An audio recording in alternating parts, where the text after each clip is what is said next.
Hello everyone, एक बार फिर से बहुत बहुत स्वागत है आप सभी का आपके अपने YouTube channel the hope Uttarakhand में। तो देखिए, हम लोगों की जिला सीरीज चल रही थी, तो उसी को हम लोग कंटिन्यू करते हैं। लगभग आपके 8 जिले कंप्लीट हो चुके हैं, अब 5 जिले आपके रह चुके हैं। लगभग नेक्स्ट वीक भी आपकी जिला सीरीज चलेगी, तो पहले हम इस बार इसी को कंप्लीट करेंगे, ठीक है। तो उसी क्रम में आज हम बागेश्वर जिला पढ़ने जा रहे हैं। तो सबसे पहले हम जैसे कि हर जिले में देखते आए हैं कि आखिर इसकी सीमाएं कौन कौन से जिले से लगी हुई हैं, तो ठीक उसी तरीके से हम इस मैप में बागेश्वर की सीमा भी देख लेंगे कि कौन कौन से अन्य जिलों से लगी हुई है। तो सबसे पहले यहाँ पर आप देख सकते हैं अल्मोड़ा है, चमोली है और पिथौरागढ़ है, यानी कि 3 जिलों से इसकी सीमाएं लगी हुई हैं। ये एक आंतरिक जिला है, ठीक है। अन्य किसी राज्य से इसकी सीमा नहीं लगी है, अन्य किसी देश से नहीं लगी है। तो बागेश्वर भी आपका क्या होता है, एक आंतरिक जिला होता है, ठीक है। तो अगर आप अल्मोड़ा से आगे बढ़ते हैं, बागेश्वर की तरफ आप जाते हैं, तो सबसे पहले आपका कौशानी पड़ेगा और कौशानी से हम सभी परिचित हैं। ये एक बहुत ही प्रमुख पर्यटक स्थल है, ठीक है। इसके बाद थोड़ा सा आप आगे जाएंगे तो गरुड़ नाम की एक जगह पड़ती है, फिर बैजनाथ मंदिर पड़ता है, ये भी काफी फेमस मंदिर है। और मेन जो आपका बागेश्वर है यानी मुख्यालय जो है वो इसी के पास में आपका बैजनाथ मंदिर के पास में यहाँ पर पड़ता है। तो ये लगभग आसपास में ही है, ठीक है। कांडा तहसील की बात की जाए तो थोड़ा सा ऊपर बढ़ेंगे, कांडा तहसील है, कपकोट है और शामा भराड़ी आपका इधर की साइड पड़ता है, यानी कि पूरब की साइड, ठीक है। इसके बाद आप इससे ऊपर बढ़ना चाहेंगे तो यहाँ पर आपके ग्लेशियर आ जाते हैं, जिसमें पिंडारी, कफनी, सुंदरडूंगा और मैक्टोली ग्लेशियर आपके किस साइड है, सारे के सारे उत्तर की साइड है, जहां पर बर्फ ही बर्फ रहती है, ठीक है। तो ये आपके प्रमुख स्थल हो गए किसके, बागेश्वर जिले के, ठीक। अब इसकी बात कर लेते हैं। बागेश्वर जिला जो था पहले, ये आपका अल्मोड़ा में ही था, यानी अल्मोड़ा जिले की ये एक तहसील हुआ करती थी, लेकिन इसको 18 सितंबर 1997 को अलग जिला बना दिया गया था। तो अगर आपसे पूछेगा कि बागेश्वर को अलग जिला कब बनाया गया, तो ध्यान होना चाहिए कि 18 सितंबर 1997 को इसको एक अलग जिला बना दिया गया था, ठीक है। तो अब अगर इसकी भौगोलिक स्थिति की बात की जाए तो बागेश्वर जो आपका स्थित है ये 2 पर्वतों के बीच में स्थित है। पश्चिम की साइड इसका नीलेश्वर पर्वत है, पूर्व की साइड भीलेश्वर पर्वत है। उत्तर की साइड आप जाएंगे तो यहाँ पर एक कुंड है, उसका नाम है सूरज कुंड। और अगर आप नीचे आते हैं दक्षिण की साइड तो यहाँ पर अग्निकुंड है, ठीक है। तो ये चीज ध्यान रखनी है कि इसके पश्चिम की साइड कौन सा पत्थर है, पर्वत है। तो इस तरीके से अगर इसे आप बना लेंगे तो पश्चिम की साइड यहाँ पर नीलेश्वर पर्वत है, नीलेश्वर पर्वत, ठीक है। पूरब की साइड यहाँ पर भीलेश्वर पर्वत है।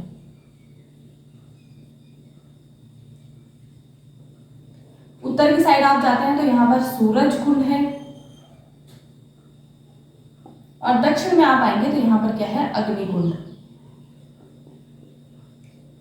अग्निकुंड है। तो इस तरीके से जो आपका बागेश्वर है वो चारों तरफ से 2-2 कुंडों से घिरा है और 2 पर्वतों से घिरा है, बीच में आपका क्या है, बागेश्वर जिला है, ठीक है।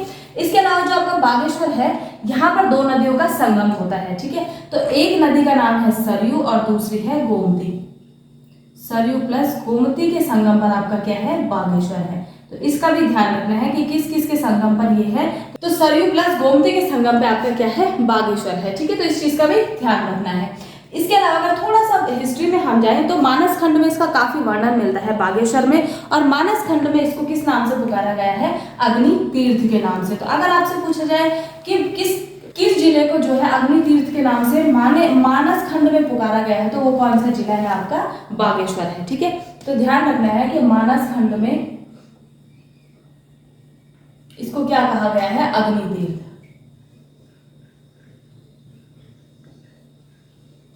इसके अलावा इसका आपको एक अन्य नाम और मिलेगा और वो है व्याघ्रेश्वर, ठीक है।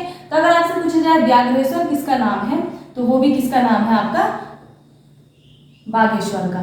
और बागेश्वर इसको क्यों कहा जाता है व्याघ्रेश्वर, क्योंकि कहा जाता है कि जो आपका बागेश्वर है वहां पर भगवान शिव व्याघ्र रूप में वहां पर रहा करते थे, इस वजह से इस स्थान का नाम क्या पड़ गया था, व्याघ्रेश्वर पड़ गया था, ठीक है। तो ये भी इसका क्या है, प्राचीन नाम है। अन्य नामों की अगर बात की जाए तो मानस खंड में इसको बागीस भी कहा गया है, बाणेश्वर भी कहा गया है, ठीक है। तो मानस खंड में इसको बागीस भी कहा गया है और बाणेश्वर भी कहा गया है।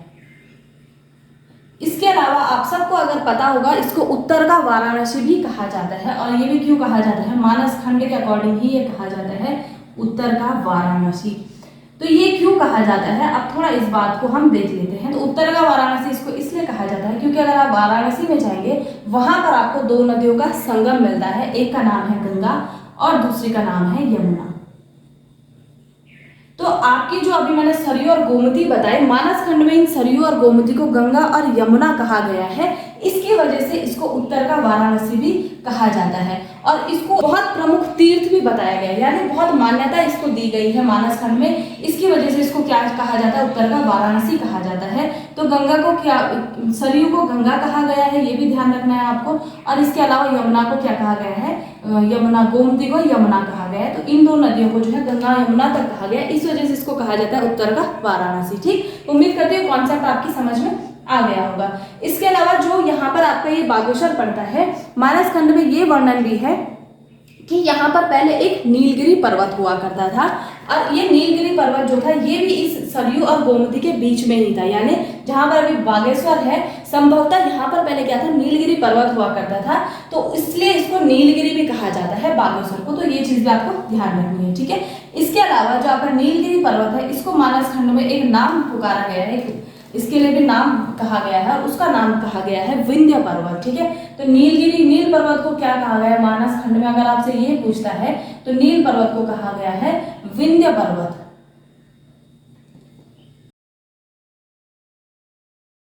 तो इस नील पर्वत को क्या कहा गया है मानस खंड में, विंध्य पर्वत कहा गया है। लेकिन इस चीज का ध्यान रखना है कि नील पर्वत इसको किस एक पुराण में कहा गया है और वो पुराण है मत्स्य पुराण या मत्स्य पुराण, इसको आप लोग कहते हैं। तो अगर पूछा जाएगा मत्स्य पुराण में जो है बागेश्वर को क्या कहा गया है, नील पर्वत कहा गया है। और नील पर्वत को अन्य किस नाम से पुकारा जाता है मानस खंड के अकॉर्डिंग, तो उसको पुकारा जाता है विंध्य पर्वत के नाम से। तो ये थोड़े बहुत कॉन्सेप्ट थे जो आप लोगों को समझने जरूरी थे। अब आते हैं इसके यहाँ पर ग्लेशियर पे, इसमें कौन कौन से ग्लेशियर है, इनकी मुख्य प्रमुख बातें क्या क्या है। तो सबसे पहले आते हैं हम पिंडारी ग्लेशियर पे। ठीक है, पिंडारी ग्लेशियर बहुत फेमस है और एग्जाम्स में पूछा भी जाता है। तो सबसे पहली बात, पिंडारी ग्लेशियर हमारे राज्य का दूसरा सबसे बड़ा ग्लेशियर है, ये आप सबको पता होना चाहिए। ठीक है, पहले नंबर पे कौन सा आता है, गंगोत्री, जो कि कहाँ है, उत्तरकाशी में है। तो सबसे पहली बात लिखना है राज्य का दूसरा सबसे बड़ा ग्लेशियर, दूसरा बड़ा ग्लेशियर आपका कौन सा है, पिंडारी ग्लेशियर है। ठीक है, पहला मैं बता चुकी हूँ गंगोत्री है, और कुमाऊं का अगर आपसे पूछा जाए सबसे बड़ा ग्लेशियर तो वो है मिलम ग्लेशियर। ठीक है, इसके बाद जो पिंडारी ग्लेशियर है आपका, ये 3 जनपदों में बंधा हुआ है, यानी एक तो बागेश्वर में है जहां पर ये मैंने लिखा है, थोड़ा बहुत भाग इसका पिथौरागढ़ में है और थोड़ा बहुत भाग चमोली में भी है। लेकिन कुछ कुछ किताबों में आपको चमोली और बागेश्वर तो दिखेगा लेकिन पिथौरागढ़ नहीं दिखेगा। लेकिन जो आपकी अभी नई बुक आई है BS ने की, उसमें मैंने साफ साफ देखा है पिथौरागढ़ भी लिखा है, इसलिए मैं आपको ये बात यहाँ पर बता रही हूँ। तो अगर आपसे पूछा जाए कि पिंडारी ग्लेशियर किन किन जिलों में है, तो सबसे पहले बागेश्वर में इसका सबसे ज्यादा भाग है। दूसरा, अगर बागेश्वर ऑप्शन में नहीं है, चमोली ऑप्शन में है, तो आपको चमोली सही करके आना है। ये दोनों ही अगर ऑप्शन में नहीं है, तीसरा ऑप्शन आपको क्या मिलता है, पिथौरागढ़ मिलता है, तो आपको पिथौरागढ़ सही करके आना है। तो इस चीज का ध्यान रखना, यहाँ पर कंफ्यूजन नहीं होना चाहिए, इन तीनों का नाम आपको पता होना चाहिए। सबसे ज्यादा हिस्सा बागेश्वर में है, फिर थोड़ा बहुत चमोली में और थोड़ा बहुत हिस्सा इसका पिथौरागढ़ में भी है। इसलिए किसी किसी बुक ने पिथौरागढ़ दिया है, लेकिन कुछ बुक ने पिथौरागढ़ नहीं लिखा है। ठीक है, तो इस चीज को आप लोग ध्यान रखना। इसके बाद जो पिंडारी ग्लेशियर है, इससे एक नदी निकलती है जिसका नाम है पिंडर नदी, ये हम पहले भी पढ़ चुके हैं। तो पिंडर नदी का क्या है, ये उद्गम स्थल है। ठीक है, पिंडर नदी का उद्गम है, और पिंडर नदी आप सबको ही पता है, हमने पंचप्रयाग पढ़े थे, वहां पर आपका कर्णप्रयाग में अलकनंदा से कौन सी नदी मिलती है, यही पिंडर नदी मिलती है। ठीक है, तो ये भी आपको पता होना चाहिए, ये एग्जाम में बहुत पूछे भी जाते हैं आपके प्रयाग वगैरह, उसको आप लोग अच्छे से देख लेना। ठीक, इसके बाद जो आपका ये पिंडारी ग्लेशियर है, यहाँ पर बहुत अच्छी मात्रा में बुरांस के फूल भी मिलते हैं, ब्रह्म कमल भी बहुत अच्छी मात्रा में पाया जाता है। तो ये कुछ प्रमुख बातें थी आपकी पिंडारी ग्लेशियर के बारे में, वो आपको पता होना चाहिए। ठीक है, कहाँ पर है सबसे इंपॉर्टेंट बात, तो बागेश्वर आपको पता होना चाहिए, चमोली पता होना चाहिए और पिथौरागढ़ इसके बारे में पता होना चाहिए। ठीक, क्योंकि इसी तरीके के क्वेश्चंस में अक्सर बच्चे फंस जाते हैं, तो इन चीजों का ध्यान रखना है। अब बढ़ते हैं दूसरे ग्लेशियर की तरफ, जो है कफनी ग्लेशियर। तो अगर आपसे पूछा जाए कफनी ग्लेशियर कहाँ पर है, किस जिले में है, कौन से जनपद में, तो आपको पता होना चाहिए बागेश्वर जनपद में है। और ये जो कफनी ग्लेशियर है, यहाँ पर बुरांस बहुतायत में पाया जाता है और लगभग पिंडारी के ही पास में कफनी ग्लेशियर है। ठीक है, ज्यादा डिस्टेंस पर नहीं है। तो अगर पूछा जाता है कि कफनी ग्लेशियर कहाँ पर है, तो बागेश्वर में है और बुरांस यहाँ पर काफी मात्रा में पाया जाता है। तो इसी के आसपास में कुछ 2-3 पर्वत है, उनका भी नाम आपको पता होना चाहिए। एक है नंदाकोट, एक है नंदा देवी और एक है नंदा घाट पर्वत। ठीक है, तो इन तीनों का नाम भी पता होना चाहिए, इसी के आसपास में है। तो ये आप मैप में भी बना सकते हैं। ठीक है, तो कफनी ग्लेशियर कहाँ पर है? बागेश्वर में है, और यहाँ पर बुरांश जो है बहुदया में पाया जाता है। इसके बाद आपका आता है सुंदरढूंगा ग्लेशियर।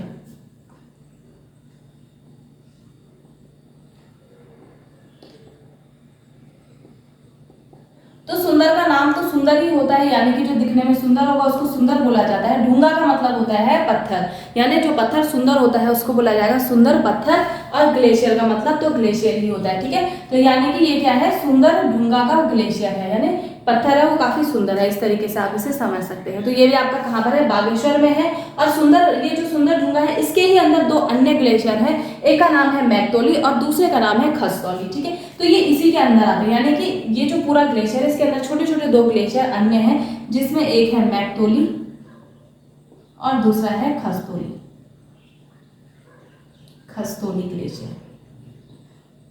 ठीक, तो ये आपके हो गए ग्लेशियर। मुख्यतः 3 ग्लेशियर है, पिंडारी ग्लेशियर है, कफनी ग्लेशियर है, सुंदरढूंगा ग्लेशियर है। सुंदरढूंगा के अंदर ही 2 ग्लेशियर है, एक का नाम है मैकतोली और दूसरे का नाम है खस्तौली। तो ये तो हो गया आपके बागेश्वर जिले के प्रमुख जो यहाँ पे ग्लेशियर थे, जिसमें सबसे पहला है पिंडारी ग्लेशियर, दूसरा है आपका कफनी ग्लेशियर, तीसरा है आपका सुंदरढूंगा ग्लेशियर। और सुंदरढूंगा ग्लेशियर के अंदर ही 2 अन्य ग्लेशियर है, एक का नाम है मैकतोली, दूसरे का नाम है खस्तौली। खासकर पिंडारी ग्लेशियर का याद रखना है कि पिंडारी ग्लेशियर जो है मुख्यतः 3 जिलों में पाया जाता है, जिसमें एक है आपका बागेश्वर, जिसमें सबसे ज्यादा मात्रा में यानी कि लगभग 30 किलोमीटर लंबा ये ग्लेशियर है। तो उसमें से सबसे ज्यादा ये कहाँ पर है? बागेश्वर में ही है। ठीक है, इस चीज का ध्यान रखना, 30 किलोमीटर लंबा है ये। और अगर इसकी चौड़ाई आपसे पूछी जाए तो लगभग किसी बुक में 380 मीटर दी गई है, तो 300 से 400 मीटर आप इसकी चौड़ाई ले सकते हैं। ठीक है, उसके बाद एक तो ये आपका पिथौरागढ़ में है, दूसरा चमोली में है और तीसरा बागेश्वर में है। तो सबसे ज्यादा बागेश्वर में, थोड़ा बहुत चमोली में है और बहुत थोड़ा सा हिस्सा इसका पिथौरागढ़ में भी है। इस चीज को आप लोग बहुत अच्छे से ध्यान में रखना। ठीक है, तो आपका जो पिंडारी ग्लेशियर है, यहाँ से पिंडर नदी निकलती है। मैं बता चुकी हूँ पिंडर नदी किससे मिलती है? अलकनंदा से मिलती है, कर्णप्रयाग में। और 5 प्रयागों में से एक प्रयाग कौन सा आपका? कर्णप्रयाग है, याद रखनी है चीज। ठीक, इसके बाद जो आपका पिंडारी ग्लेशियर है, इसके आसपास 3 पर्वत है, जिसका एक का नाम है नंदा देवी पर्वत, दूसरा है नंदाकोट और तीसरा है नंदा खाट पर्वत। ठीक है, तो ये 3 पर्वत किसके आसपास है? पिंडारी के आसपास में ही ये है। ठीक, अब आगे बढ़ते हैं और थोड़ा सा अल्मोड़ा से अंदर चलकर कौशानी पे जाते हैं कि आखिर कौशानी में ऐसा फेमस क्या था। तो वैसे तो हम सब ने ये पढ़ा है पहले भी, लेकिन जिन्होंने नहीं पढ़ा है उन लोगों के लिए थोड़ा सा ये टफ पड़ जाता है। ठीक है, तो प्रमुख पर्यटक स्थल अब आप लोगों को हेडिंग डालनी है और सबसे पहले आपको डालना है कौशानी।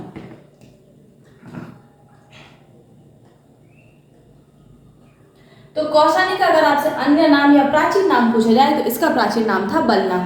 ये ध्यान रखना है। ठीक है, प्राचीन नाम आप लोगों को ध्यान रखना है, इसका प्राचीन नाम था बलना। ठीक है, इसके बाद किस पहाड़ी पे अगर आपसे ये पूछता है तो ये पिंगनाथ पहाड़ी पे है। ठीक है, पिंगनाथ पहाड़ी पे।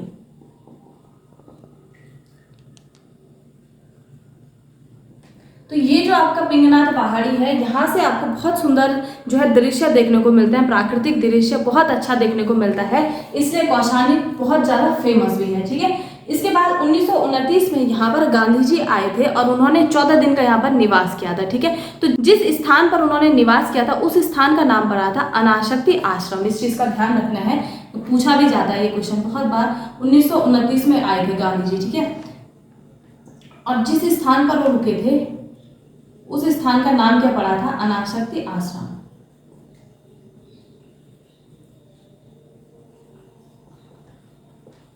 और इसी अनाशक्ति आश्रम में बैठकर इन्होंने अपनी एक पुस्तक लिखी थी, उस पुस्तक का नाम था यंग इंडिया। और उस पुस्तक में इन्होंने वर्णन किया है कौशानी को जो है भारत का स्विट्जरलैंड इन्होंने कहा है। तो ये क्वेश्चन आपसे बहुत बार पूछता है, गांधी जी ने भारत का स्विट्जरलैंड किस स्थान को कहा है? तो कौशानी को कहा है। और कौशानी आपका कहाँ है? बागेश्वर में है। पहले ये किस में पढ़ता था? अल्मोड़ा में पढ़ता था, ये बात ध्यान रखनी है। ठीक है, तो क्या कहा है इसने? गांधी जी ने यहाँ पर यंग इंडिया, इनकी पुस्तक का नाम है यंग इंडिया, ये भी ध्यान रखना है आपको। ठीक है, यंग इंडिया ये उस टाइम पर लिख रहे थे और यंग इंडिया में इन्होंने क्या कहा है? कौशानी को भारत का स्विट्जरलैंड कहा है।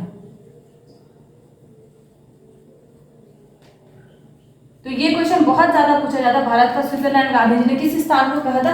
ध्यान रखना है, कौशानी को कहा था।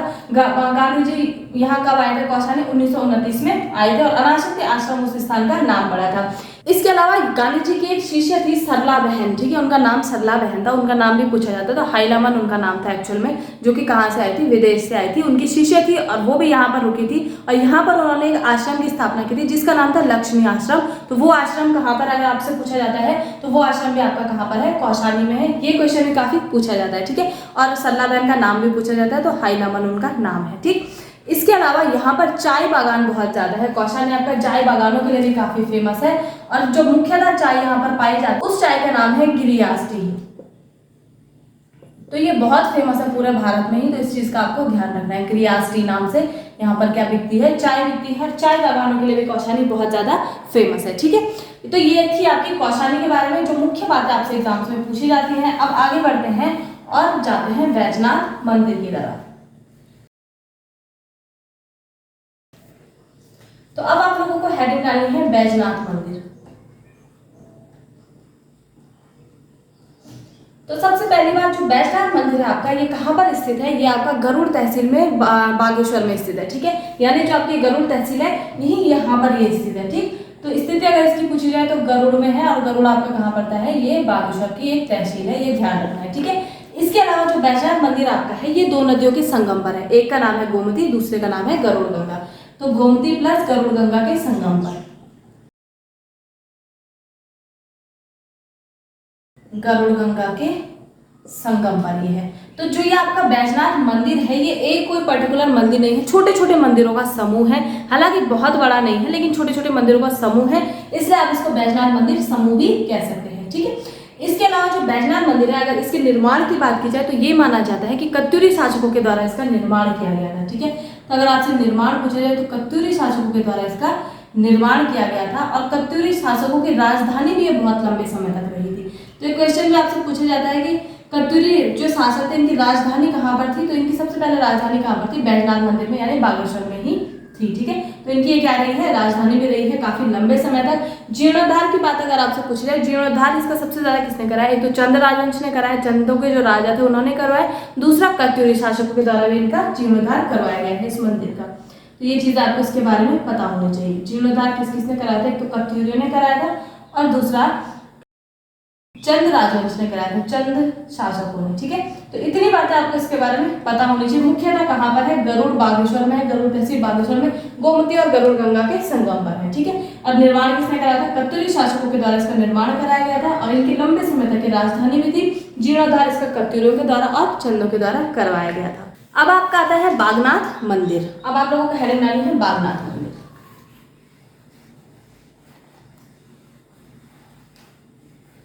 तो जैसा कि आपको यहाँ पर बैजनाथ मंदिर दिख रहा है, इसी के पास में एक मंदिर और है, उसका नाम है बागनाथ मंदिर।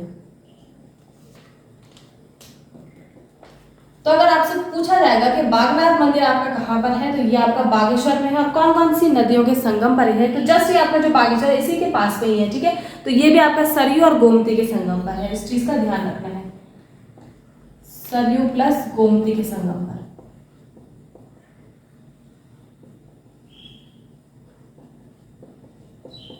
इसके बाद अगर इसके निर्माण की बात की जाए कि आखिर इसका निर्माण किसने करवाया था, तो इसका निर्माण माना जाता है कि कत्यूरी शासकों के द्वारा 9वीं शताब्दी में इसका निर्माण करवाया गया था, ठीक है। तो अगर आपसे निर्माण पूछा जाए तो ये करवाया गया था कत्यूरी शासकों के द्वारा। कत्यूरी शासकों में भी एक शासक था जिसका नाम था भूदेव, कत्यूरी शासक भूदेव के द्वारा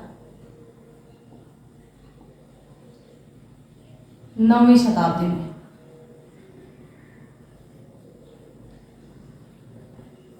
तो यहाँ से एक लेख मिला है जो कि प्रस्तर का यानी पत्थर का लेख है, उसमें इस भूदेव का वर्णन मिलता है कि इसने इस मंदिर का निर्माण करवाया था। इससे ये पता चलता है कि इस मंदिर का निर्माण किसने कराया था, भूदेव ने करवाया था, कत्यूरी शासक था, ठीक है। तो अगर आपसे इसका निर्माण पूछा जाता है तो आपको ध्यान रखना है कत्यूरी शासक भूदेव के द्वारा इसका निर्माण करवाया गया था, ठीक। अब अगर इसके जीर्णोद्धार की बात की जाए, इसका जीर्णोद्धार किसके द्वारा कराया गया था, तो इसका जीर्णोद्धार जो था एक तो कत्यूरियों के द्वारा करवाया गया था, दूसरा चंद शासकों के द्वारा कराया गया था 1602 में, ठीक है। और ये मेनली जो लक्ष्मी चंद था उसके द्वारा इसका क्या कराया गया था, जीर्णोद्धार कराया गया था, इस चीज का आपको ध्यान रखना है, ठीक है। बाकी कत्यूरी जो थे उनके टाइम पर भी अलग अलग राजा जो थे उन्होंने जीर्णोद्धार करवाया था, लेकिन मुख्यतः लक्ष्मी चंद का नाम मिलता है जो कि चंद शासक था, 1602 में इसने क्या कराया था, इसका जीर्णोद्धार कराया था। इसके अलावा यहाँ पर ये कहा जाता है कि एक पत्थर की बहुत बड़ी मूर्ति है और ये मूर्ति देखने से कैसे लगती है, कांसे की लगती है, यानी कांसे की लगती है। ठीक है, तो उस मूर्ति की यहाँ पर क्या की जाती है, पूजा की जाती है। तो इस चीज का ध्यान रखना है आपको। बागनाथ मंदिर आपका कहाँ पर है, ये आपका जस्ट बागेश्वर के पास में है, यानी बागेश्वर में है। किस किस नदी के संगम पर है, सरयू और गोमती नदी के संगम पर है। इसका निर्माण किसके द्वारा कराया गया था, कत्यूरी शासक जो भूदेव था उसके द्वारा निर्माण करवाया गया था 9वीं शताब्दी में। और जीर्णोद्धार अगर आपसे पूछा है 1602 में लक्ष्मीचंद के द्वारा इसका जीर्णोद्धार करवाया गया था। तो ये कुछ पॉइंट्स हो गए, मुख्य स्थल हो गए आपके किसके, बागेश्वर के बारे में। साथ ही साथ इसके हम ग्लेशियर पढ़ चुके हैं और इसकी हिस्ट्री पढ़ चुके हैं, किस तरीके से ये यहाँ पर जो है अल्मोड़ा से अलग हुआ था और इसके अन्य नाम क्या क्या है। तो ये सारी चीज़ें आज हम पढ़ चुके हैं। इसका एक और भाग आएगा, उसमें हम यहाँ की नदियों के बारे में डिस्कस करेंगे, साथ ही साथ अन्य जो चीज़ें हैं उनके बारे में डिस्कस करेंगे, जैसे मेले हो गए और बाकी मंदिर समूह वगैरह हो गए। ठीक है, तो इसके साथ आज की वीडियो मैं यहाँ पर समाप्त करती हूँ। आप लोग अच्छे से देख लेना और समझ लेना। अगर पुरानी वीडियोस आप लोगों ने नहीं देखी है तो वो भी जाकर जरूर देख लीजिएगा। वीडियोस पसंद आती है तो प्लीज़ लाइक शेयर ज़रूर करें। इसके साथ ही आज की वीडियो मैं समाप्त करती हूँ। धन्यवाद।